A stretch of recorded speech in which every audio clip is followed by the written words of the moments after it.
ఒక ఇల్లు కట్టుకున్నాడండి. ఎస్ఎన్ గారు మీరు వచ్చి ప్రార్థన చేయాలి, తప్పక రావాలండి 9 గంటలకి అన్నాడు. నాకు 11 గంటలకు వీలవుతుంది అన్న. కాదు కదండి 9 గంటలకే రావాలి అన్న. నాకు 11కి వీలవుతుంది అన్న.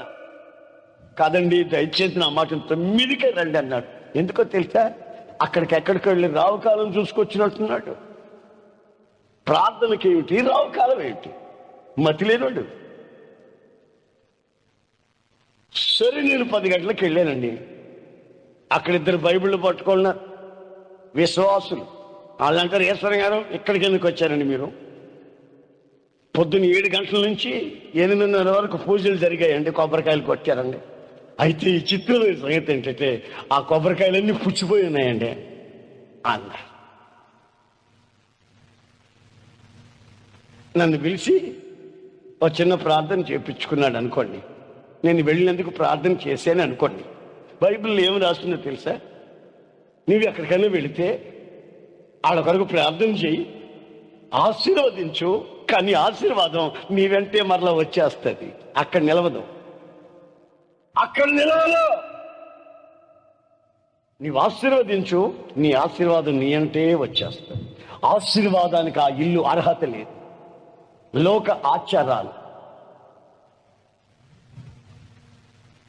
అటు ఆచారాలు కావాలి, ఇటు ప్రార్థన ఆశీర్వాదము కావాలి. కనుక నా ప్రియమైన సహోదరులారా, అందుకని మీ కుటుంబంలో మార్పు లేదు, మీ వ్యాపారంలో మార్పు లేదు, మీ బంధువుల మధ్యలో మీకు ఒక విలువ లేదు. నీ పరిస్థితులు కూడా దినదినం నీచానికి అపవిత్రమైన అలవాట్ల మధ్యలో దిగజారిపోతూ వస్తున్నాం. తర్వాత నేను విన్నది ఏమిటంటే, ఆ ఇంట్లో వాళ్ళు వచ్చి చేరారు. ఆ మధ్యరాత్రి సరిగ్గా మధ్యరాత్రి 1 గంటప్పుడు గల్లు గల్లు కల్లు కల్లు అని శబ్దం.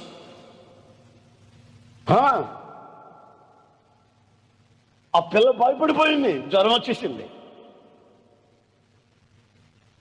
116 కొబ్బరికాయలు కొట్టారండి.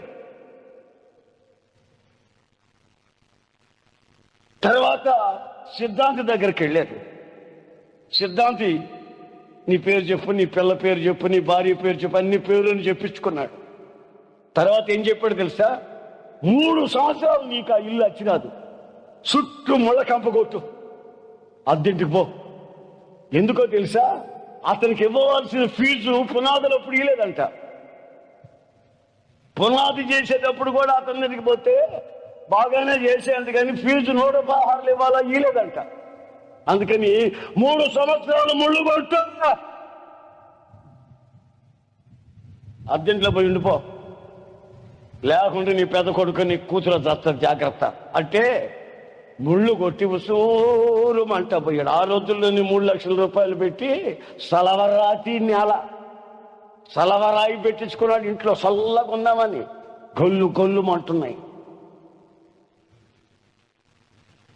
పేరు బైబుల్లో పేరండి. చేసే చేష్టలన్నీ కూడా, క్రియలన్నీ కూడా అపవిత్రమైన క్రియలు, దేవుని నామానికి అవమానం తెచ్చే క్రియలు. కనుక నా ప్రియమైన సహోదరులారా, 2 చేతులు జోడించి లోక మాలిన్యం మీకు అందనివ్వకుండా